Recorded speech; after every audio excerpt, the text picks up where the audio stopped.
Pessoal, bom dia, tudo bem? Estou aqui com o Lucas Witzel, é um especialista em mercado de energia, atende diversos segmentos que consomem energia, a parte do Mercado Livre. Estou com a Célia Martins, minha sócia, eu, Paulo Freitas. Nós vamos tentar aqui num bate-papo, com uma distância mínima aqui, né, da Organização Mundial do Comércio, né, da Saúde. Então eu estou brincando aqui, mas nós achamos melhor trazê-lo do que nós tentarmos aí digerir o que ele poderia nos passar junto com a parte jurídica. Então o Lucas vai passar um pouquinho desse cenário que ele está vivendo agora, que por mais que já tenha vivido algo semelhante na crise de alguns anos atrás, nada semelhante ao que está acontecendo, né, Lucas? Então, primeiramente, obrigado aí por você ter vindo, para nós é um prazer aí tê-lo aqui mais uma vez. Então a gente queria que você explicasse mais ou menos o que você acha que o mercado está tendo, tem segmento que está assim, tem segmento que está assado, o que você pode falar para nós?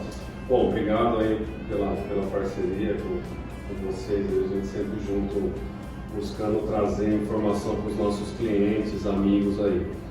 Bom, o mercado como um todo tem sido afetado, né? O Brasil, como todo mundo tem acompanhado, esses decretos têm afetado muito a rotina das empresas, das famílias, e isso tem afetado de uma forma muito grave o setor elétrico, né?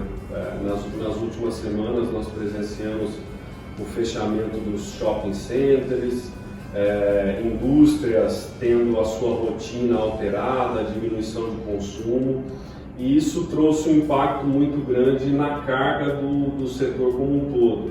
Nós tivemos uma queda superior a 10% na última semana, e a previsão é que essa carga continue caindo. E essa redução de carga traz um impacto financeiro também no setor, porque o preço da energia ele é balizado por alguns fatores, principalmente climatológicos, e a carga, a demanda por energia. Caindo a demanda, o preço hoje acabou indo para o mínimo possível do preço de liquidação de diferenças, que é o preço do mercado. Então hoje os consumidores, eles estão, principalmente os grandes consumidores do Mercado Livre, estão tendo que lidar com uma situação de sobra de energia e tendo que vender essas sobras de energia a um preço muito inferior ao preço de compra. Então isso tem demandado algumas discussões quanto a algumas cláusulas contratuais, né? Os contratos de energia, tanto o contrato com a distribuidora, o contrato do uso do sistema de distribuição, ele prevê uma cláusula de conflito de força maior, assim também como o contrato de compra de energia no ambiente livre também prevê essas cláusulas. Então, acho que a nossa discussão aqui é sobre: será que cabe uma redução contratual nesse momento? Existem pessoas que realmente foram impactadas por um decreto, existem empresas que foram impactadas pela economia, por uma queda de demanda, existem empresas que estão sofrendo porque seus funcionários não querem ir trabalhar. Então tem uma conjuntura de fatores que tem gerado essa diminuição do consumo, e essa diminuição do consumo tem gerado um prejuízo tanto para os consumidores quanto para comercializadoras e geradoras. E algumas empresas, por uma questão de fluxo de caixa, têm optado por acionar uma cláusula de força maior, ou renegociar com a distribuidora, ou deixar de pagar uma fatura.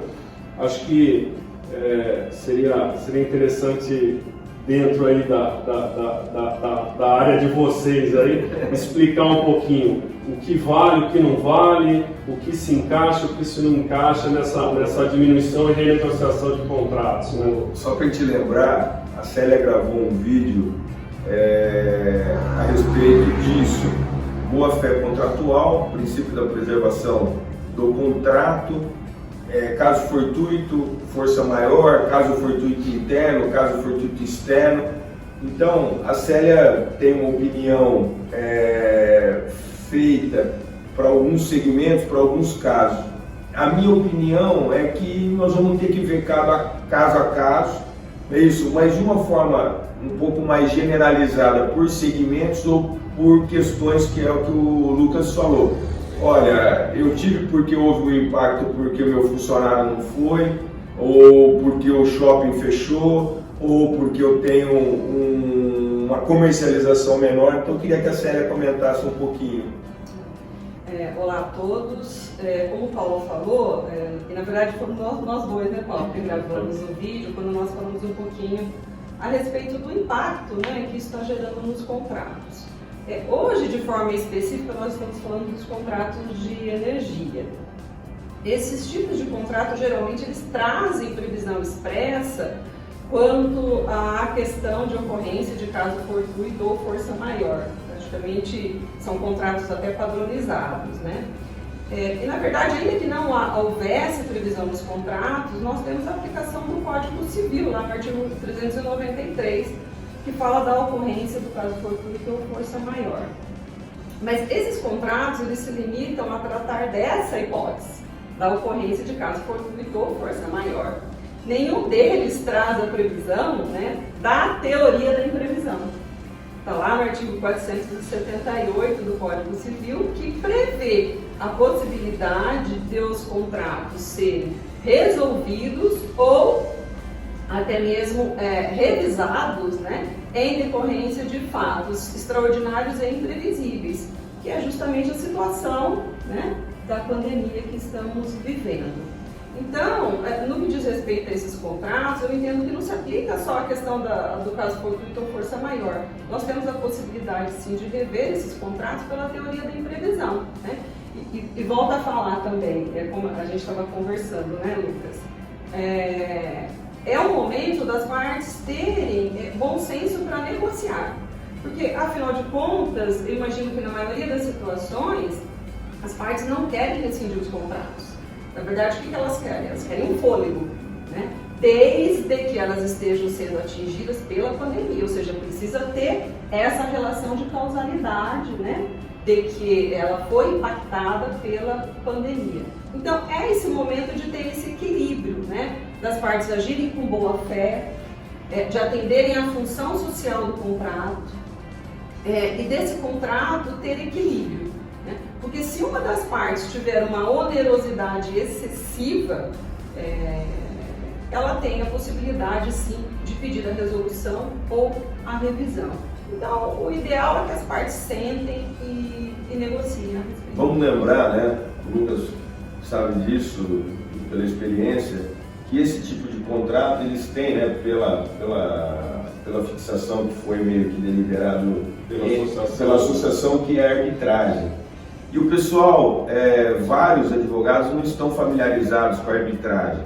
Nós temos que lembrar que a arbitragem, ela depende da Câmara que foi escolhida. Então eu posso ter diversas câmaras, Fiesp, Brasil-Canadá, e assim, FGV, várias câmaras. Então para cada Câmara eu tenho um grupo de árbitros, eu tenho custas que se alteram, então às vezes, não é isso? O custo disso vai ficar até mais caro do que propriamente a discussão.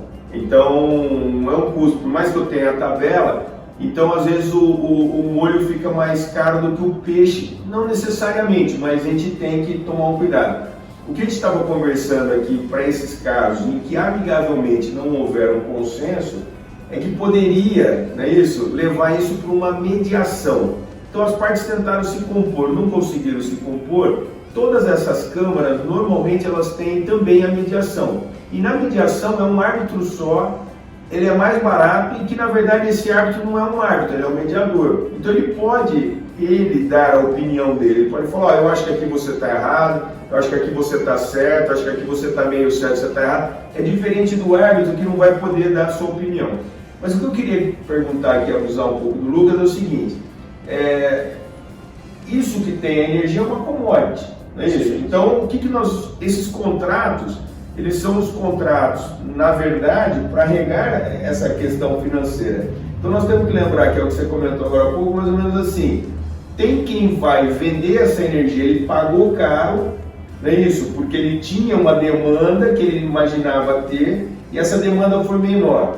Como ele combinou aquela demanda maior, ele vai ter que vender esse excesso. Como esse excesso está um valor menor no mercado, ele vai ter um suposto prejuízo. Então, o que ele quer? Ele quer renegociar com a distribuidora isso.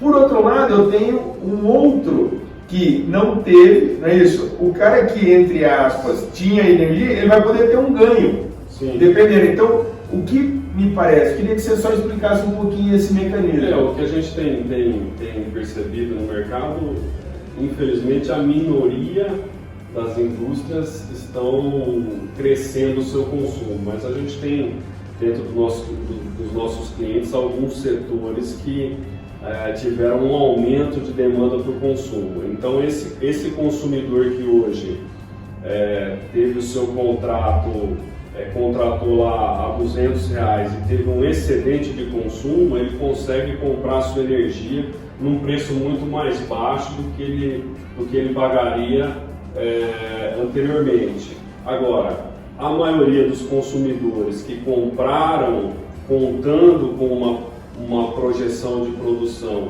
e tiveram uma sobra de energia, acabam tendo um prejuízo, uma perda financeira com essa cessão do contrato de energia, com essa revenda de energia.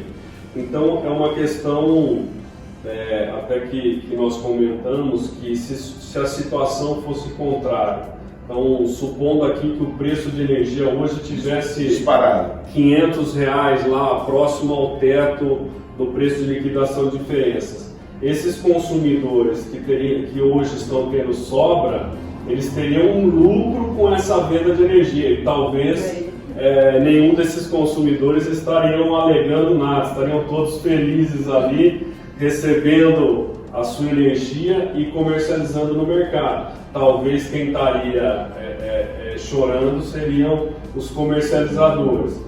Então, eu vejo que o importante é realmente ter esse equilíbrio, né?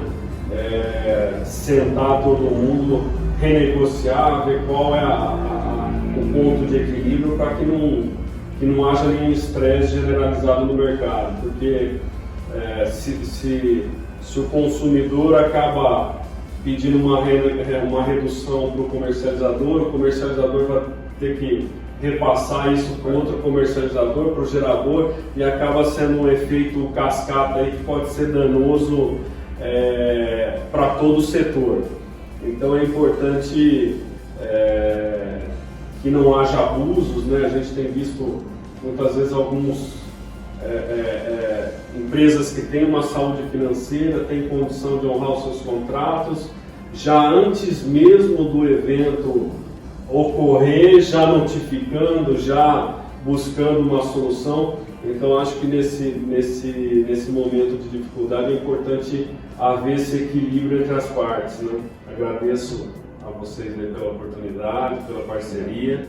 Obrigado, Lucas. Célia, queria comentar alguma coisa? Não. Tá tudo bem? Agradecer ao Lucas pela presença. Obrigada. Obrigado, pessoal. Obrigado.